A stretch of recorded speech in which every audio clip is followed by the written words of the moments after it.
பெண்ணுக்கு ஒரு வாசம் உண்டு கண்டு கொண்டே கண்களுக்குள் பள்ளி கொண்டே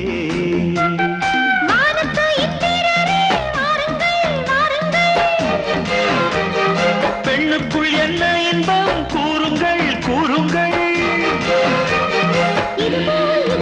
சுகமோ உலகத்தில் இல்லை இவளின் குணமோ மனமோ மலருக்குள் இல்லை சேலை கட்டும் பெண்ணுக்கு ஒரு வாசம் உண்டு கண்டதுண்டா கண்டவர்கள் சொன்னதுண்டா